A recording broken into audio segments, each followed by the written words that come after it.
Welcome to my channel. Today topic is JVM. JVM means Java Virtual Machine. So this is the very important topic in Java because ఎందుచేతంటే మనకి ఏ interview క్వశ్చన్కి వెళ్ళినా సరే Java నుంచి JVM మీద ఒక question కంపల్సరీగా ఉంటుంది. సో ఈ టాపిక్ మాత్రం కేర్ఫుల్గా నేర్చుకోండి. సో మీకు ఫ్యూచర్లో హెల్ప్ అవుతుంది. సో ఇప్పుడు what is the JVM? JVM stands for Java Virtual Machine. JVM stands for Java Virtual Machine. It is a specification that provides runtime environment in which Java bytecode can be executed. అంటే ఈ JVM అనే Java virtual machine అనేది ఏంటంటే మనకి ఎందుకు ఉపయోగిస్తామంటే ఏదైనా ఒక Java ప్రోగ్రామ్ని బైట్ కోడ్లో మార్చడం కోసం సో ఈ జేవిఎం అనేది మనకి యూజ్ చేస్తాం. అంటే ఇక్కడ ఏమన్నాడమ్మా, a specification that provides a run time environment in which a Java byte code can be executed. Java byte కోడ్ని మనం ఎగ్జిక్యూట్ చేయడానికి ఈ జేవిఎం అనే ప్లాట్ఫామ్ మనం బైట్ కోడ్ని ఎగ్జిక్యూట్ చేయడానికి యూజ్ చేస్తాం. This is the future of Java virtual machine. So ఈ జావా వర్చువల్ మిషన్ యొక్క ఆర్కిటెక్చర్ ఓకేనమ్మా, ఈ జావా వర్చువల్ యొక్క ఆర్కిటెక్చర్. సో ఇందులో ఫస్ట్ క్లాస్ లోడర్. సో ఈ క్లాస్ లోడర్ గురించి చెప్పుకునే ముందు మనకి ఏంటంటే యాక్చువల్గా ఆల్రెడీ మీకు ప్రీవియస్ క్లాస్లో జావా ఏ విధంగా కంపైల్ అవుతుంది, ఇంటరప్టర్ అవుతుంది మీకు చెప్పాను ఆల్రెడీ. సో ఈ జేవిఎం అనేది యాక్చువల్గా మనకి ఏంటంటే first of all source code అంటాం. అంటే ప్రోగ్రామ్ మనం ఏమంటాం అంటే సోర్స్ కోడ్. ఈ సోర్స్ కోడ్ కంపైలైజేషన్ 2 స్టెప్లో జరుగుతుంది. The first step is the source code. అంటే సోర్స్ కోడ్ అంటే మనకి ఏంటంటే ప్రోగ్రామ్ మనం ఏమంటాం సోర్స్ కోడ్ అంటాం. కంపైలర్ అనేది ఏం చేస్తుందంటే to translate the byte code. అంటే మీకు ఆల్రెడీ ఫస్ట్ ఇయర్లో చెప్పాను, compilers is a translators. Okay, మనం రాసే ప్రోగ్రామ్ లాంగ్వేజ్ అనేది హై లెవెల్ లాంగ్వేజ్లో ఉంటుంది. సో హై లెవెల్ లాంగ్వేజ్ అంటే యూజర్ కెన్ అండర్స్టాండబుల్ లాంగ్వేజ్, అంటే యూజర్కి అర్థమయ్యే లాంగ్వేజ్. అంటే మనకు అర్థమయ్యే లాంగ్వేజ్ ఏంటమ్మా ఇంగ్లీష్. అంటే ప్రోగ్రామింగ్స్ అన్నీ కూడా ఇంగ్లీష్లో ఉంటాయని ఆ లాంగ్వేజ్ మనం ఏమంటామా హై లెవెల్ లాంగ్వేజ్. బట్ ఈ హై లెవెల్ లాంగ్వేజ్ అనేది మిషన్ అంటే కంప్యూటర్ అనేది అర్థం చేసుకోలేకపోతుంది కనుక దాన్ని అది అర్థం చేసుకునే లాంగ్వేజ్ ఏంటంటే బైనరీ లాంగ్వేజ్. ఈ బైనరీ లాంగ్వేజ్ ఫార్మేషన్ ఎలా ఉంటుందంటే 0, 1లో ఉంటుంది. సో అందుకని ఏంటంటే ఈ హై లెవెల్ లాంగ్వేజ్ని 0, 1లోకి మార్చడానికి మనకు ఉపయోగించేది ఏంటంటే కంపైలర్. ఓకేనమ్మా. So the compiler is to translate high level language to binary language. So అంటే మనం రాసే ప్రోగ్రామ్ని బైనరీ లాంగ్వేజ్లో మార్చేదాన్ని వచ్చే లాంగ్వేజ్ మనకి ఇక్కడ ఏంటంటే బైట్ కోడ్ అంటాం ఈ కోడ్ని. సో ఇక్కడ సోర్స్ ఫైల్ మనం సేవ్ చేసేటప్పుడు కంపల్సరీగా జావాలో రాస్తున్నాం కనుక ఫైల్ నేమ్ ఫర్ ఎగ్జాంపుల్కి ఏదో శాంపిల్ అనుకోవచ్చు. డాట్ ఎక్స్టెన్షన్ కంపల్సరీగా జావా ఉండాలి. సో ఎందుకు జావా అంటే ఫర్ ఎగ్జాంపుల్ సి లాంగ్వేజ్లో ప్రోగ్రామ్ రాస్తే ఎక్స్టెన్షన్ సి ఉండాలి, C++లో అయితే C++, సో HTMLలో అయితే HTML. ఇలా మనం ఏ లాంగ్వేజ్లో రాసిన ఎక్స్టెన్షన్ కంపల్సరీగా ఆ లాంగ్వేజ్ నేమ్ అనేది కంపల్సరీ మెన్షన్ చేస్తాం. సో ఎప్పుడైతే ఈ హై లెవెల్ లాంగ్వేజ్లో ఉన్న ఈ శాంపిల్ డాట్ జావా అనే ప్రోగ్రామ్ కంపైల్ అయ్యి బైట్ కోడ్లోకి వచ్చిందో ఈ ఫైల్ నేమ్ ఏమొస్తుందంటే శాంపిల్ డాట్ క్లాస్ అని వచ్చేస్తుంది. అంటే ఈ జావా ప్లేస్లో మనకి ఏమొస్తుందమ్మా క్లాస్ ఫైల్ అంటాం ఈ ఫైల్. ఈ క్లాస్ ఫైల్ అనేది ఏంటంటే ఇందాక చెప్పుకున్న ఆర్కిటెక్చర్లో క్లాస్ లోడర్ అని ఉంటుంది.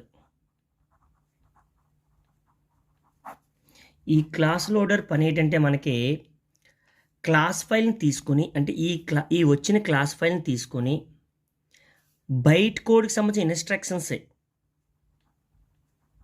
బైట్ కోడ్లో ఉన్న ఇన్స్ట్రక్షన్ అన్నింటినీ కూడా వెరిఫై చేసి ఏమైనా ఎర్రర్స్ ఉంటే వాటిని రిమూవ్ చేసి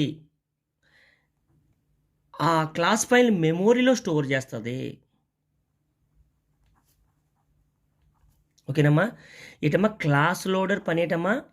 ఓకే, మనం జావా ప్రోగ్రామ్ని కంపైల్ చేసిన తర్వాత వచ్చే బైట్ కోడ్నే మనం ఏమంటామంటే క్లాస్ ఫైల్ అంటాం. ఈ క్లాస్ ఫైల్ ఎప్పుడైతే ఈ జేవిఎంలోకి అంటే జేవిఎం అంటే క్లాస్ లోడర్ జేవిఎం ఆర్కిటెక్చర్లో ఒక క్లాస్ లోడర్ అనే ఒక బయట కూడా వచ్చే ఫైల్ని మనం ఏమంటామో క్లాస్ ఫైల్. ఈ క్లాస్ ఫైల్ అనేది ఏంటంటే క్లాస్ లోడర్ ఫేజ్లోకి వచ్చిన వెంటనే, ఈ ఫేజ్లోకి వచ్చిన వెంటనే ఓకే, ఆ ఫైల్లో ఉన్న ఆ ఇన్స్ట్రక్షన్స్లో ఏమైనా ఎర్రర్స్ ఉంటే వాటిని రిమూవ్ చేసి ఆ ప్యూర్గా ఉన్న ఫైల్ని మనకి ఏంటంటే ఈ మెమొరీలో స్టోర్ చేస్తుంది. సో ఆ క్లాస్ లోడర్ చేసే మొత్తం పని ఇదనమాట. జేవిఎం ఆర్కిటెక్చర్లో ఫస్ట్ ఫేజ్ ఏంటమ్మా? Class loader. Already class loader అంటే మీకు చెప్పాను. సో ఈ క్లాస్ ఫైల్ ఇందులోకి వస్తుంది. ఈ క్లాస్ ఫైల్ ఈ క్లాస్ లోడర్కి ఎప్పుడైతే రీచ్ అయిందో అందులో ఉన్న ఇన్స్ట్రక్షన్స్ ఎర్రర్స్ అన్నీ రిమూవ్ చేసి మెమొరీలో స్టోర్ చేస్తుంది. ఆ మెమొరీనే మనకి 5 ఫేజెస్ కింద డివైడ్ చేసింది మొత్తం. సో అందుకే ఈ ఫేజ్ని మనం ఏమంటామంటే రన్ టైమ్ మెమొరీ ఏరియా. ఇందులో ఫస్ట్ ఫేజ్ ఏంటంటే class area, and second phase ఏంటంటే heap and Java stack and PC means program counter register. And next వచ్చి మనకి నేటివ్ మెథడ్స్ స్టాక్. ఈ 5 ఫేజెస్ కూడా ఈ మెమొరీస్లో ఉంటాయన్నమాట. First of all, what is the class area? ఈ class ఏరియాలో మనకి ఏంటంటే so class loader can be divided into 5 టైప్స్లో. అందులో ఫస్ట్ వన్ ఏంటంటే class area. So class area stores pre class structure such as the run time constant pool fields and methods data, the code for methods. అంటే class ఫైల్స్లో ఉన్న instructions అన్నీ కూడా class ఏరియాలో store అవుతాయి. Because ఇదంతా memory కదమ్మా. అంటే మెమొరీని మనం 5 టైప్స్ కింద డివైడ్ చేసాం. అందులో class area is the one of the memory. ఈ మెమొరీలో మనకి ఏంటంటే క్లాస్ ఫైల్ ఏదైతే ఉందో దానికి సంబంధించిన ఇన్స్ట్రక్షన్స్ అన్నీ కూడా ఈ క్లాస్ ఏరియాలో స్టోర్ అవుతాయి. అంటే కాన్స్టెంట్స్ కానీ ఫీల్డ్స్ కానీ, సో ఈ రన్ టైంలో మెథడ్ డేటా కానీ ఇవన్నీ కాన్స్టెంట్. ఈ డేటా మొత్తం అంటే ఈ ఇన్స్ట్రక్షన్స్, ఇదొక instruction constant full field and method data is the another instruction, code for the method. ఈ మెథడ్స్, ఈ కాన్స్టెంట్స్ ఇవన్నీ కూడా ఇలాంటి ఇన్స్ట్రక్షన్స్ అన్నీ కూడా ఈ క్లాస్ ఏరియాలో స్టోర్ అవుతాయి. Next phase is heap. So heap అనేది మనకి ఎందుకోసం అంటే యాక్చువల్గా జావా అనేది ఆబ్జెక్ట్ ఓరియంటెడ్ ప్రోగ్రామింగ్ లాంగ్వేజ్. అంటే ఈ జావా ప్రోగ్రామ్ని క్లాసెస్ కింద ఆబ్జెక్ట్స్ కింద డివైడ్ చేస్తాం. సో ఈ క్లాసెస్ ఏంటంటే క్లాస్ ఎక్కడ రాస్తాం అంటే మెయిన్ సెక్షన్కి బయటను రాస్తాం. యాక్చువల్గా సి లాంగ్వేజ్ కానీ ఇవన్నీ మనకి సి లాంగ్వేజ్లో ఏంటంటే మెయిన్ లోపలే ఉంటుంది తప్ప మెయిన్ బయట మనం ఫంక్షన్స్ అనే కాన్సెప్ట్స్ మాత్రమే మెయిన్ బయట రాస్తాం. అదేవిధంగా ఇక్కడ ఏంటంటే జావాలో కూడా క్లాసెస్ అన్నీ కూడా మెయిన్ సెక్షన్ బయటను రాస్తాం. సో యాక్చువల్గా మన ప్రోగ్రామ్ ఎక్కడి నుంచి స్టార్ట్ అవుతుంది? మెయిన్ సెక్షన్ స్టార్ట్ అవుతుంది. ఓకేనమ్మా. ఆ మెయిన్ సెక్షన్ అవుట్ సైడ్ ఉన్న క్లాసెస్ని మెయిన్ లోపలికి మనం కాల్ చేయాలంటే ఆబ్జెక్ట్స్ అనేవి మనకి ఉపయోగపడతాయి. ఆ ఆబ్జెక్ట్స్ క్రియేట్ చేసుకొని ఆ క్లాసెస్ని కాల్ చేస్తాం. ఆ క్రియేట్ చేసుకున్న ఆబ్జెక్ట్ని మనం స్టోర్ చేయడానికే హీప్ అనే కాన్సెప్ట్, హీప్ అనే ఫేజ్ అనేది యూజ్ చేస్తాం. అందుకే it is the run time data area in which objects are allocated. అంటే ప్రోగ్రామ్ రన్ అయ్యేటప్పుడు ఇలాంటి ఆబ్జెక్ట్స్ ఎన్నైతే క్రియేట్ చేసుకున్నామో ఆ ఆబ్జెక్ట్స్ అన్నింటికీ కూడా ఈ హీప్లో ఏం చేస్తామంటే మెమొరీ అనేది అలొకేట్ అవుతుంది. ఓకేనమ్మా. అది నెక్స్ట్ వచ్చి మనకి జావా స్టాక్. నెక్స్ట్ ఫేజ్ వచ్చి it is used to temporary memory allocation. Sir temporary memory allocation అంటే ఏంటి సార్? ఫర్ ఎగ్జాంపుల్ ఒక ప్రోగ్రాంలో x+y+z అని ఒక ఎడిషన్ ప్రోగ్రామ్ రాసాం. సో మనం x value 10, y value 30 and z value 40 అని ఇచ్చాను. ఫస్ట్ ఏం చేస్తుందంటే x y యాడ్ చేస్తుంది. x y యాడ్ చేస్తే ఎంత వస్తుందమ్మా? 10 + 30 ఎంత? 40. ఈ 40ని ఒక మెమొరీలో స్టోర్ చేస్తుంది. స్టోర్ చేసి జెడ్ వాల్యూ ఎంతమ్మా? 40. ఈ 40ని 40కి యాడ్ చేస్తుంది. యాడ్ చేయడం మళ్ళీ ఈ వచ్చిన రిజల్ట్ని వేరే మెమొరీలో స్టోర్ చేస్తుంది. అంటే ఈ x+y చేసినప్పుడు ఒక మెమొరీ అవసరమైంది, దే టెంపరరీ స్టోరేజ్. ఎప్పుడైతే ఈ ఈ రెండిటిని యాడ్ చేస్తాడో ఈ మెమొరీ అవసరమైంది అప్పుడు ఈ మెమొరీని రిలీజ్ చేసేసి ఫ్రీ చేస్తుంది. అంటే మనకి స్టాక్ అనేది ఏంటంటే టెంపరీ మెమొరీ మనకి ఇందులో అలొకేట్ అవుతుంది. అంటే ఏదైనా ప్రోగ్రామ్ రన్ అయ్యేటప్పుడు ఒక వాల్యూస్ ఎడిషన్ చేసినా ఆ మెమొరీని మళ్ళీ వెంటనే రిలీజ్ చేయాలన్నా సరే ఈ టెంపరీ మెమొరీ అనేది ఇక్కడ అలొకేట్ అవుతుంది. ఏ ఫేజ్లోనమ్మా? స్టాక్ ఫేజ్లో. సో అందుకే ఇక్కడ ఏంటంటే స్టాక్ అనేది ఏంటమ్మా, it is used to temporary memory allocation. Next point వచ్చి a new frame is created each time a method is invoked. New frame means నేను మీకు అక్కడ x+y చెప్పాను. x+y+z. x+y is the one frame. Next దీనికి వచ్చిన result +z is the another frame. అంటే every new frame is created each time. ప్రతి టైంకి ఒక ఫ్రేమ్ అనేది మెమొరీ ఫ్రేమ్ అనేది క్రియేట్ అవుతూ ఉంటుంది. నెక్స్ట్ వచ్చి ఏ ఫ్రేమ్ ఈజ్ డిస్ట్రాయిడ్ అంటే అందులో మెమొరీలో డేటా చెరిగిపోవడం. When it is method invoked completes అంటే ఇది కంప్లీట్ అయిపోయింది అంటే దీంట్లో ఉన్న డేటా అనేది ఏమవుతామో ఆటోమేటిక్గా ఎరేజ్ అయిపోద్ది. అంటే న్యూ ఫ్రేమ్స్ స్టార్ట్ అవుతాయి, memory new frames.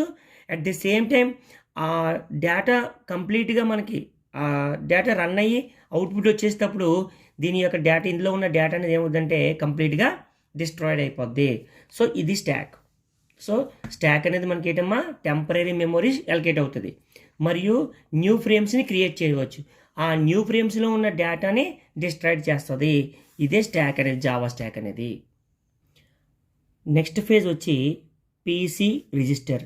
PC means program counter register. PC అంటే ఏంటమ్మా program counter register. So PC register contains the address of the Java virtual machine instructions currently being executed. అంటే ఇక్కడ దీని meaning ఏంటంటే, so PC register అంటే ఏంటంటే for example ఒక book ఒక ఆథర్ రాసిన తర్వాత రాసేసి మనం బుక్ ఇస్తాడు, అందులో ఇండెక్స్ అది ఏం లేదు, ఏ కాన్సెప్ట్ ఎక్కడ ఉందో మనం ఎదుక్కోవాలి. అదే ఆ బుక్ పేజ్ ముందు ఒక ఇండెక్స్ అనేది పెట్టి పలానా కాన్సెప్ట్ పలానా పేజీలో ఉందని రాస్తే ఆ పేజీలోకి వెళ్ళి ఆ కాన్సెప్ట్ మనం రీడ్ చేస్తాం. అదేవిధంగా ఈ పీసీ ప్రోగ్రామ్ కౌంటర్ ఏం చేస్తుందంటే ఇన్స్ట్రక్షన్స్ అని అంటే జావా ప్రోగ్రాంలో ఉన్న ఇన్స్ట్రక్షన్స్ అన్నీ ఒక ఆర్డర్లో పెట్టి ప్రతి ఇన్స్ట్రక్షన్కి ఒక అడ్రస్ వాల్యూ ప్రొవైడ్ చేసి ఈ పీసీ రిజిస్టర్లో స్టోర్ చేస్తుంది. సో దాని యొక్క అడ్రస్ వాల్యూ 1 2 3 4 5 6. అప్పుడు మనకి మైక్రో ప్రాసెసర్కి ఈజీగా ఏ ఇన్స్ట్రక్షన్ కావాలో ఆ ఇన్స్ట్రక్షన్ ఎగ్జిక్యూట్ చేస్తుంది. ఎందుకని ప్రతి ఇన్స్ట్రక్షన్కి ఒక అడ్రస్ వాల్యూ ఉంది. మనం 5th ఇన్స్ట్రక్షన్ మనం ఎగ్జిక్యూట్ చేయాలి, దాని నెంబర్ ఎంత 5. సో మైక్రో ప్రాసెసర్ ఏం చేస్తుందమ్మా 5 అని ఇస్తే దీంట్లో ఉన్న ఇన్స్ట్రక్షన్ బయటకు వచ్చి ఎగ్జిక్యూట్ అవుతుంది. సో అందుకని ఈ పీసీ రిజిస్టర్ అనేది మనకి యూజ్ అవుతుంది. Native methods stack. Next phase వచ్చేటమ్మా నేటివ్ మెథడ్స్ స్టాక్. సో ఈ నేటివ్ మెథడ్ స్టాక్ అనేది దేనికోసం అంటే ఫర్ ఎగ్జాంపుల్ జావా లాంగ్వేజ్ అనేది ఒక సి లాంగ్వేజ్తో అటాచ్మెంట్లో ఉంది, లింక్ అనేది ఉంది అనుకున్నప్పుడు నేటివ్ మెథడ్స్ అనేవి ఇందులో స్టోర్ చేస్తుంది. అంటే జావా లాంగ్వేజ్ అంతా ఈ 5 పేజ్లో స్టోర్ అవుతుంది. ఒకవేళ ఎడిషనల్గా సి లాంగ్వేజ్ కానీ అనదర్ లాంగ్వేజ్ ఇప్పుడు HTML లాంగ్వేజ్తో కానీ సో జావా స్క్రిప్ట్తో కానీ ఈ జావా అనేది ఏమైనా లింక్ అయి ఉంటే సో జావా అన్ని class area heap stock P సిరీస్లో స్టోర్ అవుతుంది. ఎడిషనల్గా ఏవైనా లాంగ్వేజ్తో మనకి యాడ్ అయి ఉంటే ఆ యాడ్ అయిన లాంగ్వేజ్ అనేవి ఈ నేటివ్ మెథడ్ స్టాక్లో స్టోర్ అవుతూ ఉంటాయి. అందుకే it contain all the native methods used in the applications. Native methods అంటే ఏంటమ్మా అదర్ లాంగ్వేజ్లో ఏదైనా ఒక లాంగ్వేజ్తో మన జావాని లింక్ అయి ఉంటే ఆ లాంగ్వేజ్ సంబంధించిన మెథడ్స్ కానీ ఇన్స్ట్రక్షన్స్ కానీ మన స్టోర్ అయ్యే ప్లేస్ ఏదంటే నేటివ్ మెథడ్ స్టాక్లో స్టోర్ అవుతాయి. నెక్స్ట్ వచ్చి execution engine. The execution engine can be divided into 2 parts. The first one is the interpreter and second one is the JIT. JIT means just in time. Execution engine ki can be divided in types amma 2 types. ఒకటి interpreter, రెండు ఏంటమ్మా JIT. JIT means just in time. So this is the first part and this is the second part. Okay namma. Interpreter అనేది మనకు కంపల్సరీగా తెలుసు. This is the another translator. What is difference between the compiler and interpreter? Compiler means for example ఒక 20 lines program ఉంది. So both are translators, interpreter and compiler. ఈ 20 లైన్స్ని, ఈ 20 lines programme high level లాంగ్వేజ్లో ఉంది. దీంట్లో కన్వర్ట్ చేయాలమ్మా 0, 1లో convert చేయాలి. Compiler వచ్చి ఏం చేస్తుందంటే ఈ 20 లైన్స్ని ఒకేసారి 0, 1లోకి ట్రాన్స్లేట్ చేస్తుంది. అందుకే కంపైలరు డెఫినేషన్ ఏంటంటే to translate the high level language to binary language in a single step, అంటే ఒకే స్టెప్లో ట్రాన్స్లేట్ చేస్తుంది. అదే ఇంటర్ప్రిటర్ అయితే ఏం చేస్తుంది, మనకి a step by step to translate high level language to binary language. అంటే స్టెప్ బై స్టెప్ అంటే 2 లైన్స్ ఒకసారి, 2 లైన్స్ ఒకసారి, 2 లైన్స్ ఒకసారి, అలా స్లోగా చేస్తూ ఉంటుంది. సో ఈ ఇంటర్ప్రిటర్లో మనకి జావా ప్రోగ్రామ్ అనేది మిషన్ కోడ్లోకి స్లోగా మారుస్తుంది కనుక దాని యొక్క స్పీడ్ని మనం పెంచడం కోసం దాని పక్కనే మనకి ఏంటంటే జేఐటి మీన్స్ జస్ట్ ఇన్ టైం, దీన్ని మనం యూజ్ చేసి ఈ ఇంటర్ప్రిటరు ఈ జస్ట్ ఇన్ టైం రెండు కలిపి మనకి ఏంటంటే జావా ప్రోగ్రామ్ని బైట్ కోడ్ నుంచి దేంట్లోకమ్మా మిషన్ కోడ్లోకి మార్చడానికి స్పీడ్ అనేది పెంచడం అనేది జరుగుతుంది. సో అందుకే లాస్ట్ ఎగ్జిక్యూషన్ ఇంజిన్ అనేది 2 పార్ట్స్ కింద డివైడ్ చేసాం. ఫస్ట్ పార్ట్ వచ్చి ఇంటర్ప్రిటర్, సెకండ్ పార్ట్ వచ్చి జస్ట్ ఇన్ టైం. ఓకేనా. నెక్స్ట్ ఫేజ్ వచ్చి జావా నేటివ్ ఇంటర్ఫేస్. దీన్నే JNI, జావా నేటివ్ ఇంటర్ఫేస్ అని కూడా పిలవచ్చు. సో ఇది మీనింగ్ ఏంటంటే మనకి దీని యూజెస్ ఏంటంటే it provides an interface to communication with another application like C, C++, etc. అంటే ఇందాకే మీకు చెప్పానమ్మా, జావా లాంగ్వేజ్ అనేది ఏదైనా లాంగ్వేజ్తో లింక్ అనేది ఎస్టాబ్లిష్ అయ్యి ఉంటే ఓకే, ఈ జావా నేటివ్ ఇంటర్ఫేస్లో వాటి యొక్క ఇన్స్ట్రక్షన్స్ అనేవి ఏదో మనకి స్టోర్ అవుతాయి. ఓకే, ఈ JNI అనేది టు సెండ్ ద అవుట్పుట్. అంటే ఇప్పుడు ఫర్ ఎగ్జాంపుల్కి ఈ JNIలో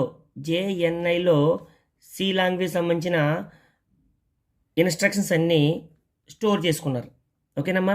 మరి అవుట్పుట్ కావాలంటే కంపల్సరీ ఇక్కడ ఏముండాలమ్మా, సి లైబ్రరీ ఉండాలి, లేదా C++ అయితే C++ లైబ్రరీ ఉండాలి.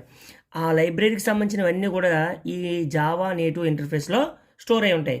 ఎప్పుడైతే మరి ఫర్ ఎగ్జాంపుల్ సి లాంగ్వేజ్లో ప్రింట్ఎఫ్, స్కాన్ఎఫ్, లేదా కొన్ని ఫంక్షన్స్ కూడా SQRT లేదా STR, LN ఇవన్నీ ప్రీ డిఫైన్డ్ ఫంక్షన్స్. ఈ ఫంక్షన్స్ అన్ని సి లైబ్రరీలో మనకి స్టోర్ అయి ఉంటాయి. సి లైబ్రరీలో మరి సి లైబ్రరీకి సంబంధించిన లింక్ అనేది మరి ఉండాలి కదా. సో అందుకని జావా నేటివ్ ఇంటర్ఫేస్ అనేది కూడా ఓకే నేటివ్ లైబ్రరీలో స్టోర్ అయి ఉంటుంది. ఈ నేటివ్ లైబ్రరీ అనేది దేంతో అటాచ్మెంట్ ఉంటుందమ్మా, జావా నేటివ్ ఇంటర్ఫేస్తో అటాచ్మెంట్ అయి ఉంటుంది. అందుకే JNI to send the output to console or interact with OS libraries, అంటే ఆపరేటింగ్ సిస్టమ్ లైబ్రరీస్తో ఇవి ఇంటరాక్ట్ అవి. దీనికి సంబంధించిన సి లాంగ్వేజ్లో ఏవైనా లైబ్రరీ ఫంక్షన్ ఉంటే అవి ఇక్కడికి తీసుకొచ్చి దీనికి అటాచ్మెంట్ చేసి ఇది ఏం చేస్తుందంటే ఎగ్జిక్యూట్ అవ్వడానికి ఇది ఉపయోగపడుతుంది అనమాట. అంటే అదర్ లాంగ్వేజ్ ఎప్పుడైనా కలిస్తే మాత్రమే ఇది ఉపయోగిస్తాం. ఓన్లీ జావా లాంగ్వేజ్ అయితే దీన్ని యూజ్ చేసే అవసరమే లేదు మనకి. So this is the Java virtual machine architecture. So very very important concept. డిగ్రీలో కంపల్సరీగా దీని నుంచి ఒక 5 మార్క్స్ కానీ లేదా SIలో కూడా ఈ క్వశ్చన్ ఇస్తున్నాడు. సో ఇది నీట్గా ఇలా అర్థం చేసుకొని చదువుకుంటే ఈ క్వశ్చన్ అనేది ఈజీగా మీకు. ఈ JVM అనే కాన్సెప్ట్ మనకు జావాలో చాలా ఇంపార్టెంట్ కాన్సెప్ట్. సో నేను చెప్పిన క్లాస్ ఫస్ట్ నుంచి లాస్ట్ వరకు చూడండి. సో ఇది ఈజీగా మీకు ఈ కాన్సెప్ట్ అర్థమవుతుంది అనుకుంటున్నాను. ఒకవేళ అర్థం కాకపోతే మీరు కామెంట్ సెక్షన్లో ఏమైనా కామెంట్ పెట్టండి, దాన్ని మీకు మళ్ళీ ఈజీగా అర్థమయ్యే విధంగా నేను చెప్తాను. నా క్లాస్ నచ్చినట్లయితే లైక్ చేయండి, సబ్స్క్రైబ్ చేయండి, షేర్ చేయండి. Thank you.